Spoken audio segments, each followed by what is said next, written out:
In today's episode of the Pathway Presents podcast, I have an interesting guest here with me today. I'm with Frazer, Nagy, and he's hailing over from the folks over at Tablz. He's actually the CEO, and today we're going to be talking about what Tablz is all about, what they're doing, and how they're basically changing, dining room economics, and that forever. So today we want to really deep dive into that with you, Frazer. Welcome to the show.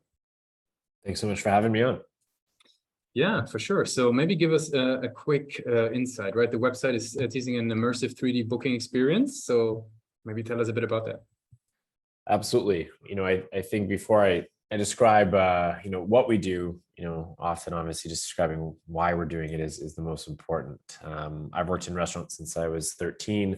Almost all of my team comes from a hospitality background. And although there's a lot of reasons why it's very tough to be in the restaurant industry, it's very well documented. We saw some of those issues come to light, specifically more publicly because of COVID. But for many years, I've said this, there's actually only one reason why restaurants don't make money the way they should. And that's because they're the last industry in the world that has a fixed capacity to not do something called revenue management.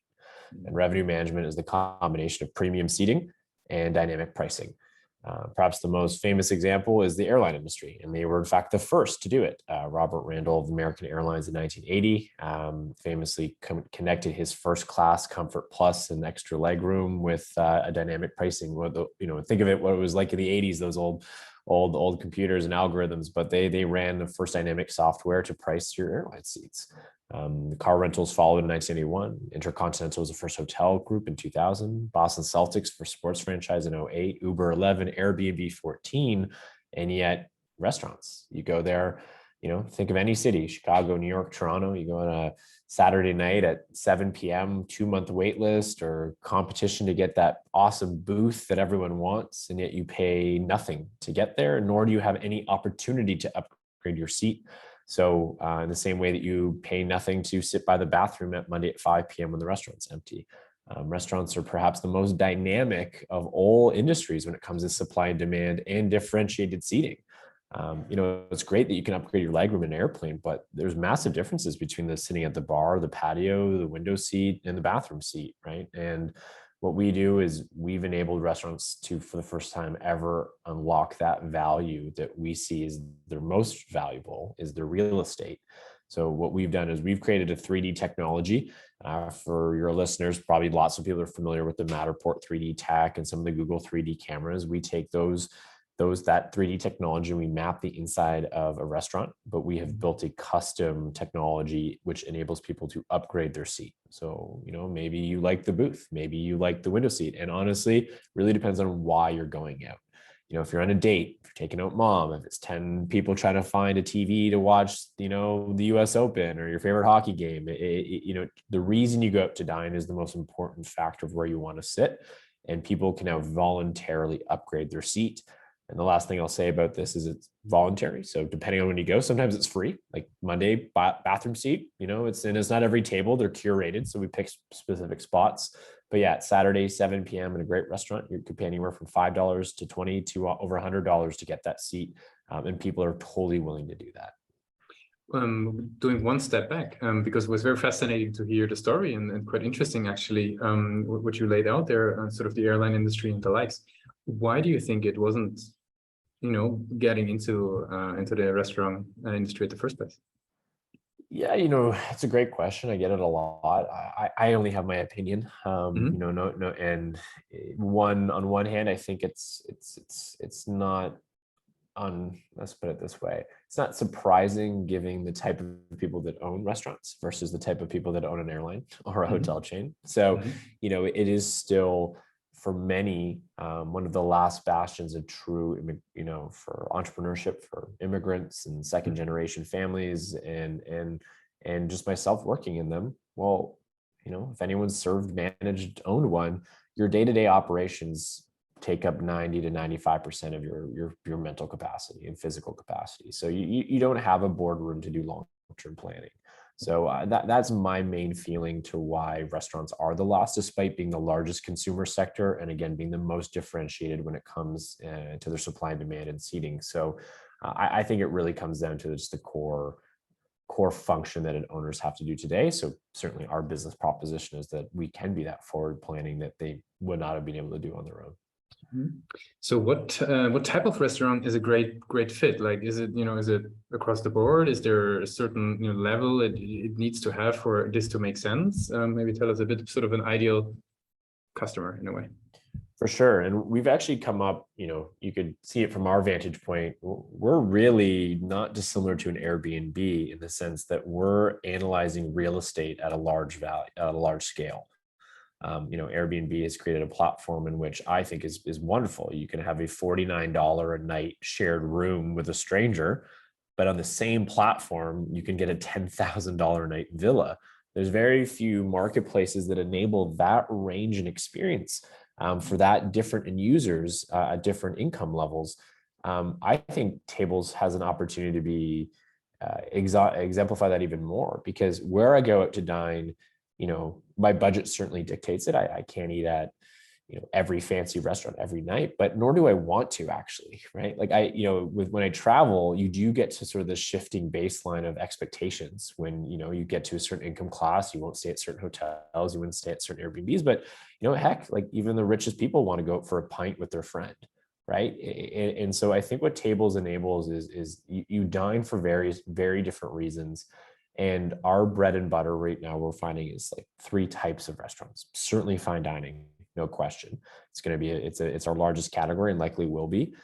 Sports bars is a big category, specific nights, specific TV views, specific group tables, and really scratch kitchens. There's 30,000 farm to table restaurants. They're my personal favorite. I'm not a chain guy myself. I love to go to a restaurant that's owned by the chef or family that has been cooking and buying from their local farms for years. But they often might have 10 tables, 20 tables, right? And if you screw up your economics on those 10, 20 tables, that is why so many of those businesses fail. So that's it.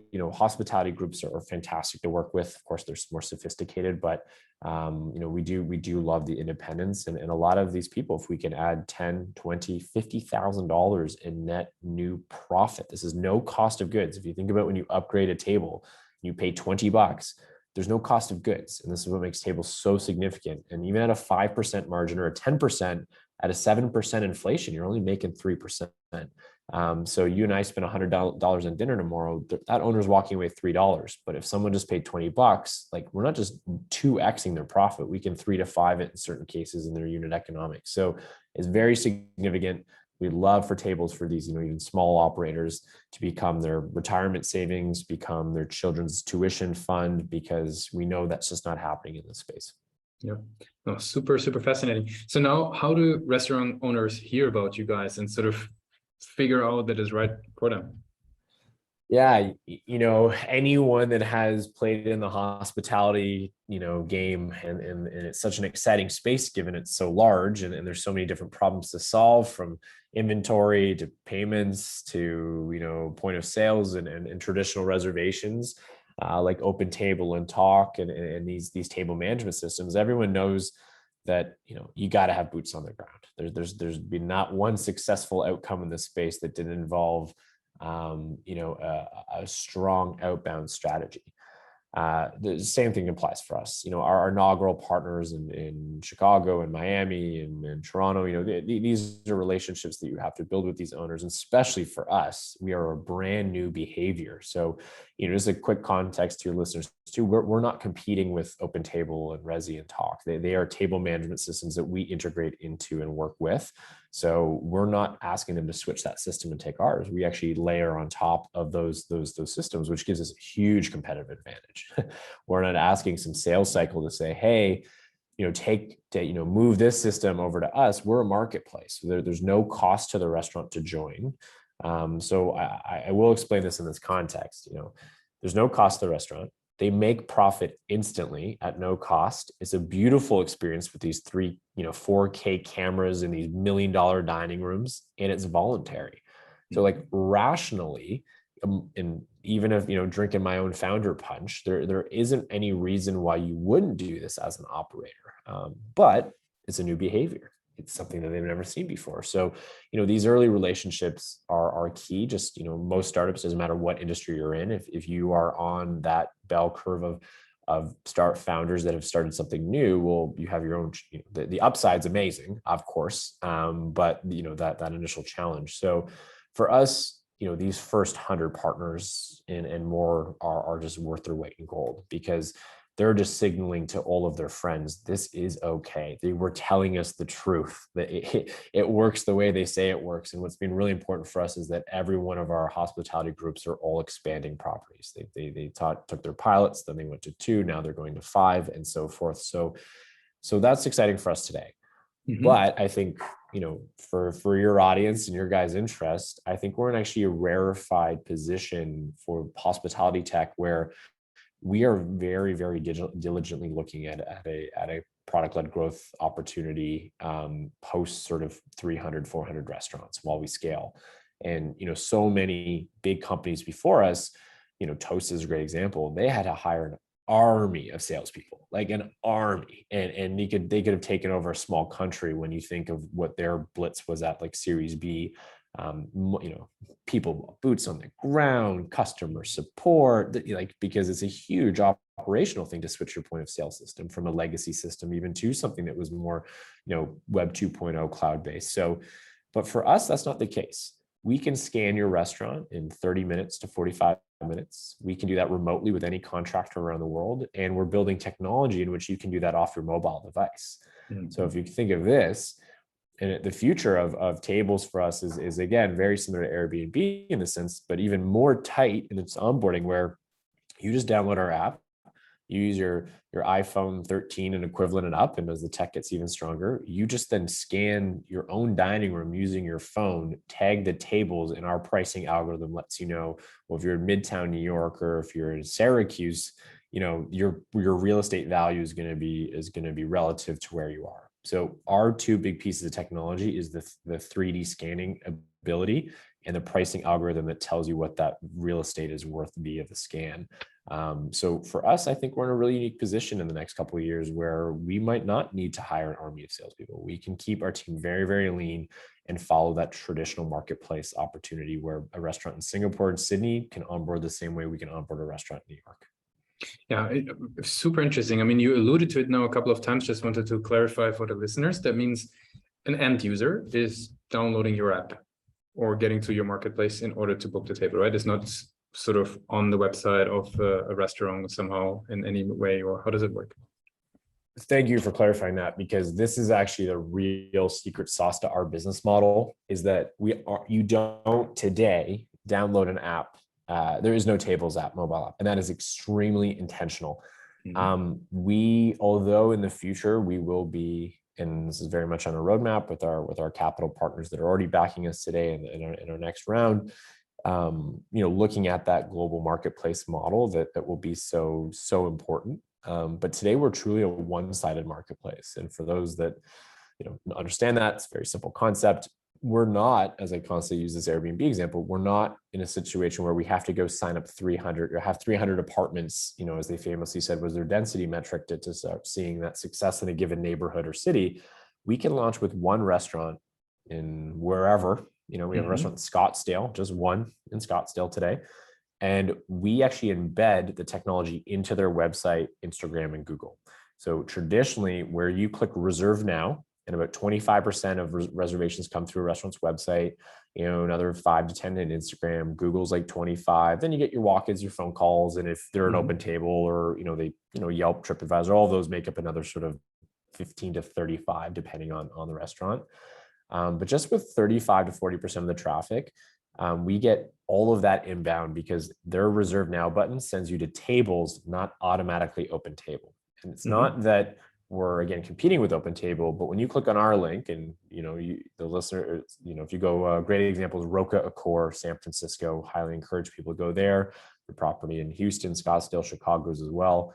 But when you click reserve now, it says, hey, do you want to pick your table powered by Tablz, or no, thank you, put me anywhere, I don't care where I sit, powered by open table. And we actually enable you to have that choice. 70% of users on average are picking us to then browse through the dining room. That doesn't mean 70% are booking through us, because even in our app, we say web app that's embedded through their web is that we say, hey, if you're not finding what you're looking for, still go to Open Table. We're not discouraging you from booking traditionally, but for those real 20% of their guests that really care where they want to sit, that's what we've built this for. Very cool. One last follow-up question on that before we move on. So essentially, what I'm very curious about is that visual element, right? And the importance of the visual element, because you brought in, for example, the example of the planes, right? Where I'm booking a first class ticket and I don't even look at it prior because I know it's a separate category and it will have more space, it will have better service and the likes. How do you think about that visual element and what role does it play? And is there an idea of, first and second class types of seats in a restaurant? Like, what is the concept that basically is being portrayed through the visuals to the people? Yeah, our internal perspective on this is that we have created our own real estate classification, A, B, C's, and D's. And, we play around with the terms, and there's different tiers of cities. New York, Chicago, LA are tier 1 cities. They are some of the best dining in the world. Toronto, London, Sydney, you just add them. There's 20 global tier 1 cities, and their real estate's certainly worth more than, a tier 3 city. It's not, and what we're finding is really interesting is that just because you're in, traditionally a city that would be looked on as like a food mecca, let's take like, again, a Buffalo or something. It doesn't mean that they don't have prime real estate that people want when they're there for both locals and tourists. So, we don't look at it in the sense like a Class A restaurant is like a Michelin. A sports bar could be a Class A restaurant to us. It's about supply and demand economics. So when you apply that methodology to the visuals, well, yeah, we could 3D scan a McDonald's or a Denny's, but no one's ever going to sit there. We get it. And we're not building it, so that I don't expect us, even if we take over the world, for someone to spend $5 to sit at a booth at Denny's. It's not that type of restaurant. But where we've seen the whole world go, this gentrification and investment from small towns all the way to the biggest cities into the quality of experiential dining. And again, it's not just at the Michelin level, like all of our expectations. You go to that new neighborhood joint, you want it to be pretty, Instagram friendly, cozy. Like, these owners have a high bar. And yet think of what the traditional booking is today. You click reserve now and you get a pop down widget that says 7 p.m. or 6 p.m. and you don't get to see the space. You're lucky enough to hope that there is quality images on Google Images that aren't even curated. You don't get to know. It's a total crapshoot. It's 90% of it's just food photos from some user that is like a Yelp reviewer. So like the fact that these beautiful spaces have 4K 3D and you can walk through them, that alone, as we know, was a business case for many of these 3D contractors. But from a restaurant perspective, that's a very expensive glorified photo shoot, right? We've added such a utility to this process. And of course, who's complaining about making 10, 20, 50, $100,000 in bottom, like straight profit from those upgrades. So, to me, the 3D environment for us, and, we're obviously on a podcast here, I'd love to be showing off what this looks like with some of these $1 million properties that are just beautiful. They're almost like their own little mini works of art. Of course, the level of architectural detail that a lot of these groups have spent. But we do see this environment as just, again, a whole new world. Some really big opportunities for us is integrated e-commerce, integrated social content. When you click on that table, what other experiences can you enjoy before even arriving? We've seen some really great influencers use our tool, click for table 5 booth that they've wanted, and then tag us and show what it actually looks like at 9 p.m. when the restaurant is bumping and busy. So we're looking at those type of integrations that only a technology like this could enable us to do, where you could basically get to the point where you're experiencing that restaurant remotely. But of course, you're going to want to go in. Very cool. No, Frazer, I really appreciate you, walking us through the very fascinating world of Tablz. I want to wrap it up with one very simple question that I like to ask everybody who is, building up a new product. Let's imagine today would be your first day working on Tablz. What's the one advice you would give yourself? That's a good one. You know what? I say this to myself all the time. I say this to my team. I say this to any founders I talk to, that, this is my second company. It just takes so much longer and costs so much more money to do anything that you want, right? It just, our human optimism always says something's going to get done in 3 months or 6 months, but the reality is it's going to be a year, 18 months to get to whatever next milestone you want. So just constantly reminding myself that things take longer, but you got the right people, the right vision in your own hustle, you'll get there if there's that product market fit. Unfortunately, in my second business, there is. The first one had an awesome story in and of itself, but didn't have that $1 billion outcome we're shooting for with Tablz. So Frazer, thanks a lot for being a guest on Pathfinder Presents. thank you so much.